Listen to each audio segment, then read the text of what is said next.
Hatuna record mahali Bwana anataka kulaani watu wake. Bwana zote anatafuta kubariki. Kwa nini huyu mtu akuletee taarifa mbaya? Je, imetoka kwa roho yupi? Ni Roho Mtakatifu ama pepo la utambuzi? Mtumishi au mpendwa mwenzako anayekuletea unabii wa mambo mabaya, unadhani ni roho wa Mungu ama pepo la utambuzi?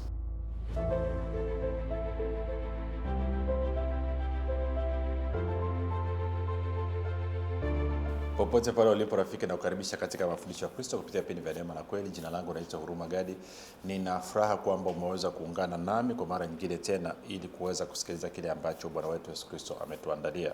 Kumbuka tu mafundisho ya Kristo yanakuja kwako kila siku muda na wakati kama huu kupitia vipindi vya neema na kweli, ili kujenga na kuimarisha imani yako ili uweze kukua na kufika katika cheo cha kimo cha utimilifu wa Kristo. Kwa lugha nyingine, ufike mahali uweze kufikiri kama Kristo, kuzungumza kama Kristo na kutenda kama Kristo. Kufikiri kwako rafiki kuna mchango moja kwa moja katika kuamini kwako. Ukifikiri vibaya utaamini vibaya, lakini ukifikiri vizuri utaamini vizuri. Hivyo basi fanya maamuzi ya kufikiri vizuri, na kufikiri vizuri ni kufikiri kama Kristo, na ili uweze kufikiri kama Kristo unabudi kuwa mwanafunzi wa Kristo, na mwanafunzi wa Kristo anasikiliza na kufuatilia mafundisho ya Kristo kupitia vipindi vya neema na kweli. Tunaendelea na somo letu linalosema anza mwaka mpya na Bwana. Tuko katika wiki ya pili.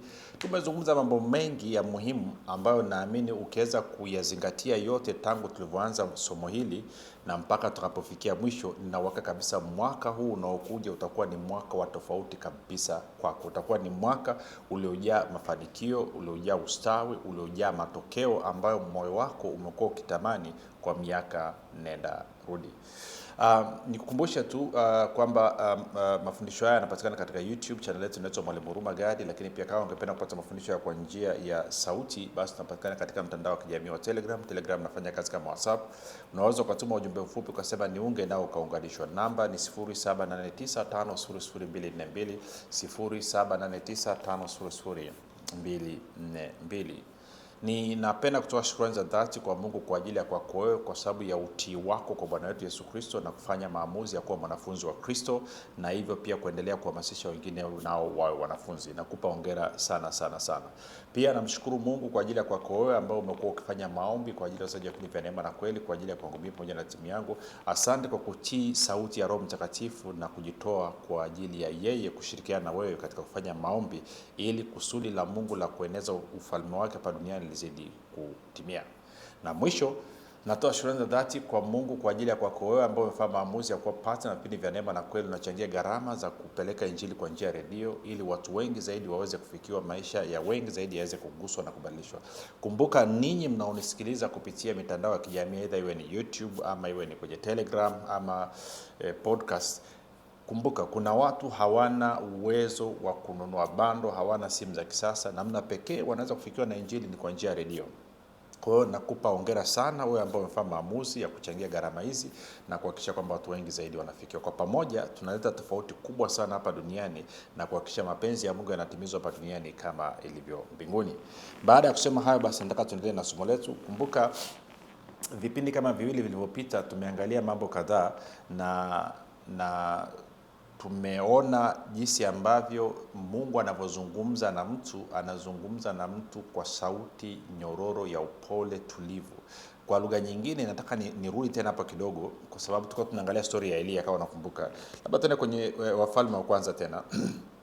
Wafalme wa kwanza na mlango ule wa 19.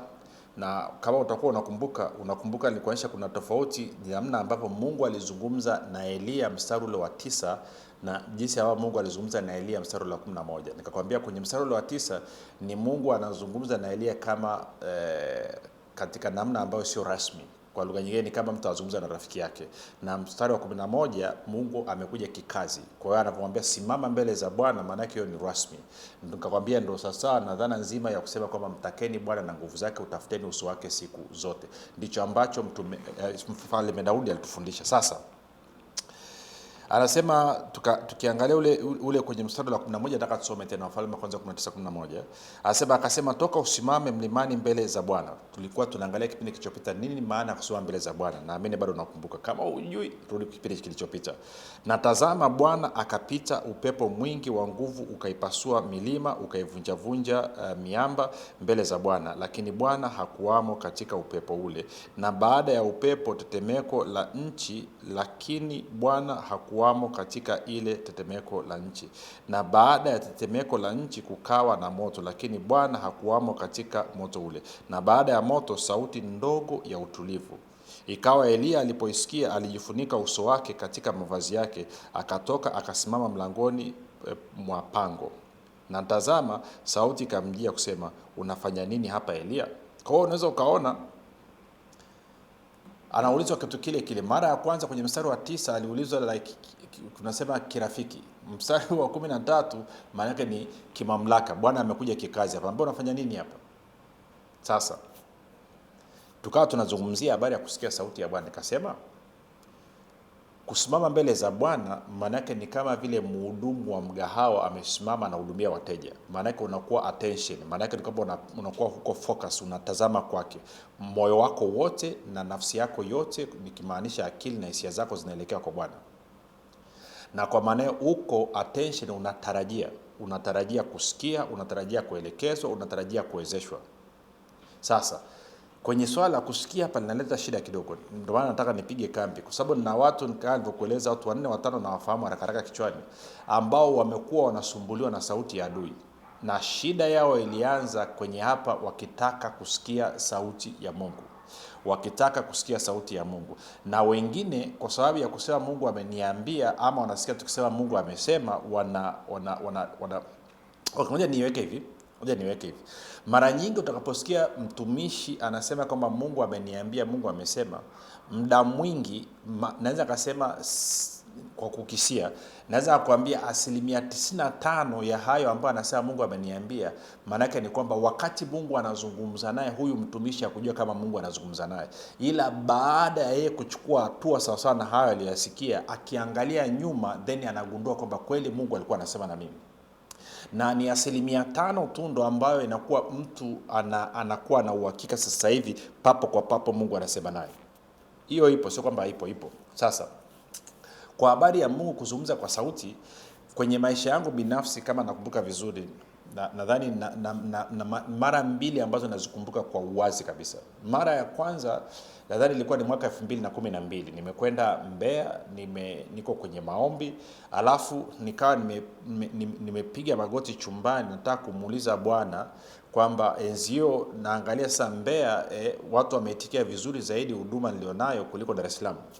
Kwa hiyo nataka kumuuliza Bwana, makao makuu ya huduma ni yaweke wapi? Ndio ilikuwa swali linalonipeleka. Makao makuu ya huduma ni yaweke wapi? Niweke Dar es Salaam ama niweke Mbeya? Ndio swali lilokuwepo.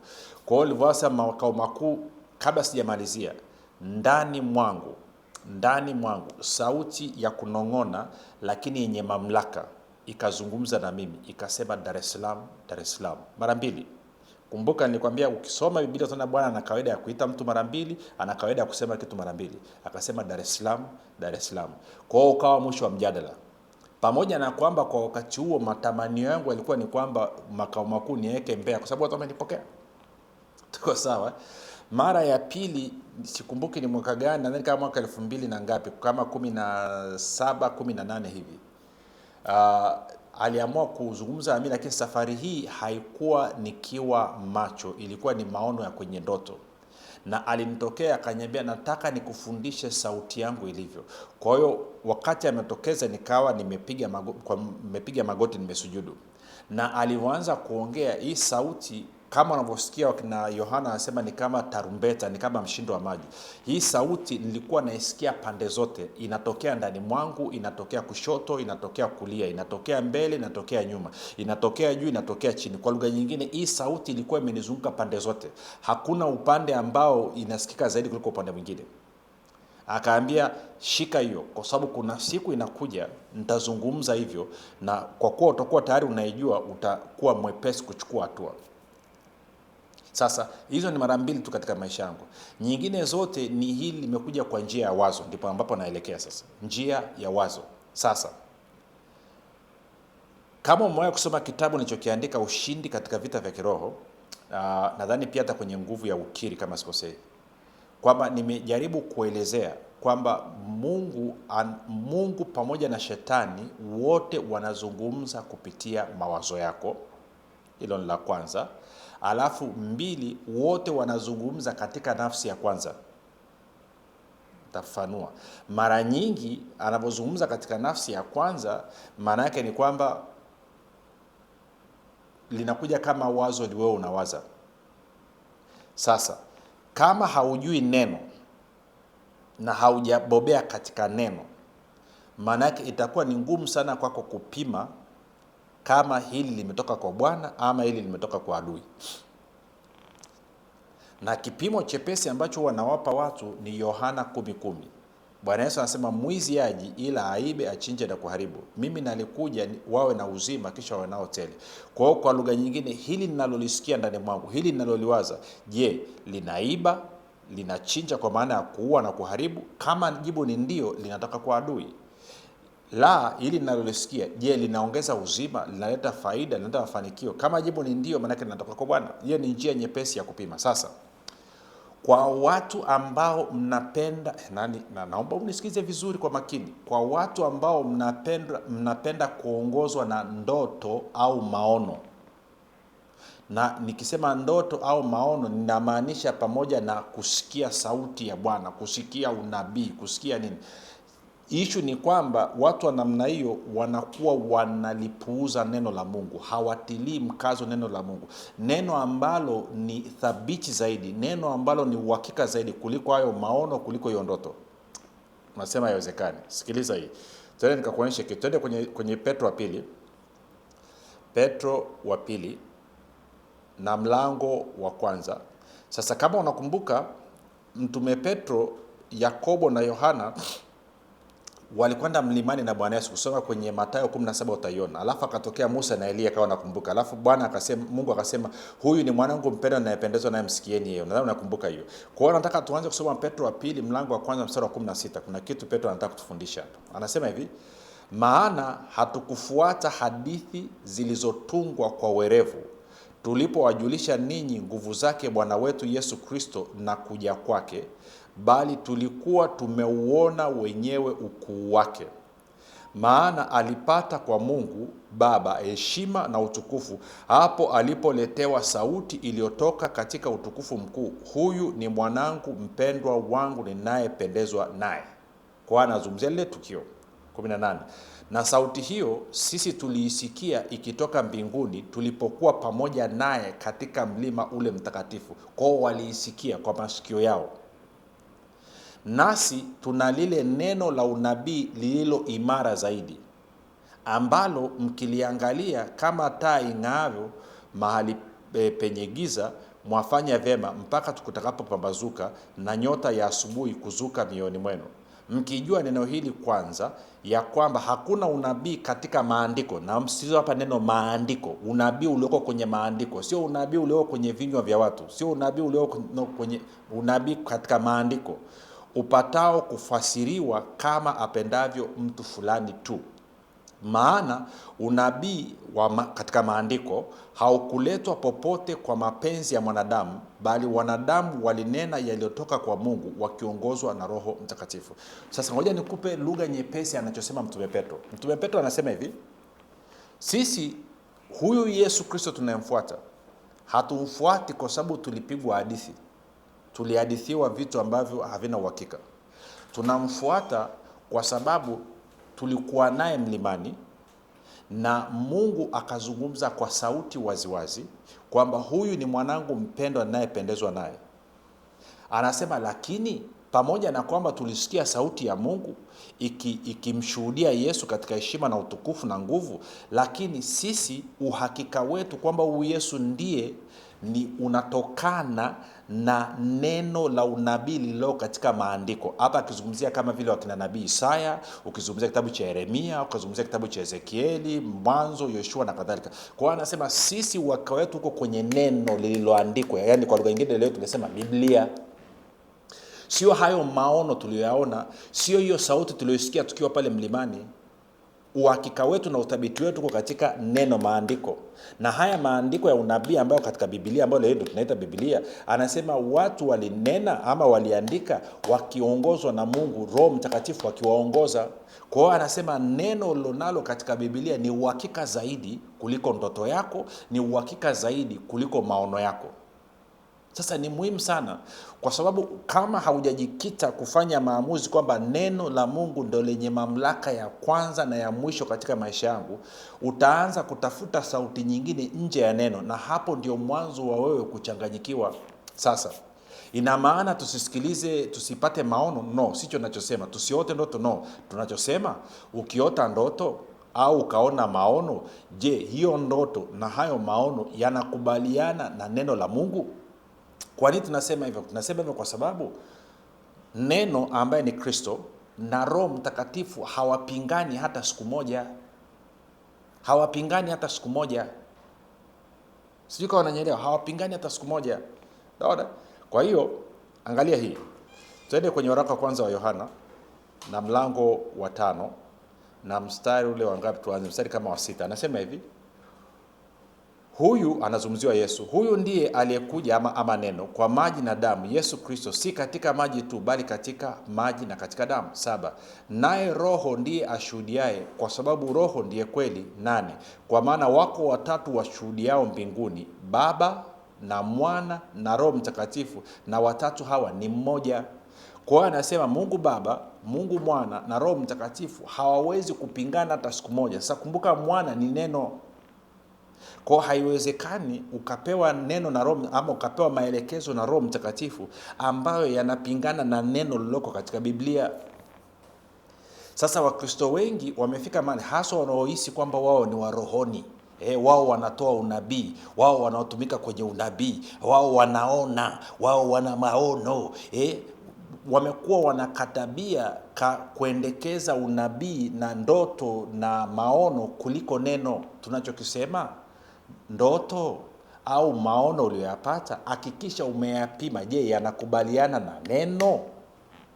Kwa sababu Mtume Petro anatuambia kwamba neno katika Biblia ni uhakika zaidi na thabiti zaidi kuliko ndoto au maono. Tunaenda sawa rafiki? Ukifanya hivyo utaanza kuwa salama. Utafunga milango ya adui kukudanganya. Utafunga milango ya adui kukuvuruga katika maisha yako. Siko naelewa ninachozungumza. Sasa nafahamu kwa watu wana hadithi nyingi, sasa nilionyesha ikawa kweli ni sawa, naelewa unachokisema, lakini iko njia iliyo bora zaidi. Njia iliyo bora zaidi ni neno. Now, Mungu hawezi kuzungumza mambo anazungumza. Mimi mwenyewe napata vitu chungu mzima. Unadhani haya masomo naletaje? Lakini kila kitu tunahakikisha kwamba kinakubaliana, kinakwenda sambamba na neno, havipingani. Na nimekwambia mstari mzuri wa kutumia kupima ni Yohana 10:10. Mwizi aji ila aibe, achinje na kuharibu. Mimi nalikuja wawe na uzima kisha wana hotele. Kwa lolote ninalolisikia natakiwa nilipime. Linaiba, linaharibu, linachinja au linaleta uzima? Ni muhimu kuelewa hilo. Sasa kuna watu wengine, ngoja niseme hivi. Narudi kule kwamba mimi akili yangu, kwa maana nafsi yangu na moyo wangu wote, inatakiwa ijikite kwa Bwana, iwe focused kwa Bwana. Nikifanya hivyo nitasikia kutoka kwake. Nikitoa macho yangu kutoka kwa Bwana, kuna uwezekano mkubwa sana nikasikia kutoka kwa ibilisi. Na kama uamini, angalia kwenye Mathayo 16 kwenye mstari ule wa 10 na ngapi, 16, Petro anamwambia Bwana Yesu ameuliza, wanasema watu wanasema mwana wa Adamu ni nani? Wakasema nabii yule. Hapa tukasome pale, kwani kuna ubaya gani? Muda si unaruhusu. Tena Mathayo 16. Nitaanza mstari wa 13. Anasema, Basi Yesu akaenda pande za Kaisaria Filipi, akauliza wanafunzi wake akasema, watu unena mwana wa Adamu kuwa ni nani? Wakasema, wengine unena huyu Yohana Mbatizaji, wengine Elia, wengine Yeremia au mmojawapo wa manabii. Akawaambia, nanyi mwaninena mimi kuwa ni nani? Simoni Petro akajibu akasema, wewe ndiwe Kristo mwana wa Mungu aliye hai. Yesu akajibu akamwambia, umebarikiwa wewe Simoni Bariona, kwa kuwa mwili na damu havikufunulia hili, bali Baba yangu aliye mbinguni. Kwa mtume Petro hapa anasikia kutoka kwa Baba, kwa maana ya kutoka kwa Roho Mtakatifu. Sasa story inaendelea. Tunaenda mstari ule wa 21. Tangu wakati huo Yesu alianza kuwaonya wanafunzi wake ya kwamba imempasa kwenda Yerusalemu na kupata mateso mengi kwa wazee na wakuu wa makuhani na waandishi na kuuawa, na siku ya tatu kufufuka. Petro akamchukua akaanza kumkemea akisema, hasha Bwana, hayo hayatakupata. Akageuka, yani Bwana Yesu, akamwambia Petro, nenda nyuma yangu Shetani, kikwazo kwangu, maana huyawazi yaliyo ya Mungu bali ya wanadamu. Kwa hiyo una dakika moja Petro amepokea mawazo ama ufunuo kutoka kwa Mungu, Roho wa Mungu, na una dakika nyingine Petro amepokea maelekezo kutoka kwa Ibilisi. Mtu huyo mmoja ndani ya dakika chache tu, na wakika ndani ya kama dakika 15. Mtu huyo mmoja amepokea kutoka kwa Roho Mtakatifu, na wakati huo akapokea kutoka kwa nani? Kwa Ibilisi. Kwa hiyo Bwana Yesu anasema huyawazi yaliyo ya Mungu, unawaza mawazo yaliyo ya binadamu ambao ni Shetani. Kwa hiyo ndio bado tunasema jenga msingi imara katika neno kwanza, ili utakapoanza kupokea maono na ndoto uwe una uwezo wa kupima. Kuna wengine, nakumbuka miaka mingi iliyopita na mama mmoja tumishi, in fact ndio alinifungua, ni nabii mzuri sana, yuko kwenye wingu la mashahidi sasa hivi.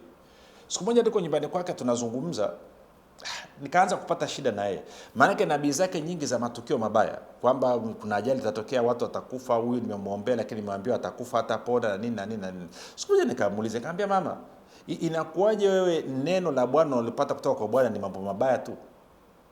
Kufa, ajali, vitu gani? Kwa nini upate vitu vizuri? Kwa nini upate mambo mazuri kuhusu watu? Sasa nzio na mimi ndo najifunza, sijafika mbali katika neno, lakini linipa shida. Sasa kuna watu wao wakilala wakiota ni mambo mabaya tu. Nimeota fulani nitapata ajali, niombe, nimeota sijui kitu gani, nimeota sijui kitu gani. Wewe kwani wote vitu vizuri? Maono akiangalia akiona ni vitu vibaya tu, haoni vitu vizuri hata siku moja. Unajua sababu nini? Ni kwa sababu umefundisha moyo wako na dhamiri yako kutafuta taarifa kutoka upande ambao sio sahihi, kwenye kuiba, kuchinja na kuharibu, badala ya kutafuta taarifa kwenye upande sahihi ambao ni wa uzima wa Kristo. Yeye amekuja tuwe na uzima kisha tuwe nao tele. Yeye amekuja kubariki sio kulaani. Sijui kama unanielewa ninachozungumza. Ndio maana hata ukisoma muda unaruhusu. Ukisoma, hebu siku moja ukipata nafasi, ukisoma Hesabu mlango wa 24, tunaye nabii pale mpenda fedha anaitwa Balaam. Hana tofauti na manabii wengi wa siku hizi. Balaam ameajiriwa na Balak ili alilaani taifa la Israeli. Tuko sawa? Huyu ni nabii, tena nabii mzoefu. Ameajiriwa, kapewa vipande vya fedha ili alaani taifa la Israeli. Sasa nataka tuende kwenye mstari ule mlango wa 24, Hesabu 24, nitasoma mstari wa kwanza na wa pili. Anasema hivi: basi Balaam alipoona ya kuwa ilimpendeza Bwana kubariki Israeli, hakwenda kama hapo kwanza ili kutafuta uchawi, bali alielekeza uso wake jangwani. Balaam akainua macho yake akawaona Israeli wanakaa kabila kabila. Roho ya Mungu ikamjia, akatunga mithali ama akaanza kutoa unabii. Sasa ngoja nisome kwenye tafsiri ya nini? Tena kwenye tafsiri ya Biblia ya neno afutenda habari njema. Anasema basi Balaam alipoona imempendeza Bwana kubariki Israeli, hakuendelea tena kutafuta uchawi kama nyakati nyingine. Hili neno uchawi sio sahihi. Ikiwa ni pepo la utambuzi. Okay. Anasema Balaam alipotazama nje na kuona Israeli ampiga kambi kabila kabila, Roho wa Mungu akawa juu yake, naye akatoa ujumbe wake, ujumbe wa Balaam mwana wa Beori, ujumbe wake yeye ambaye jicho lake linaona vizuri.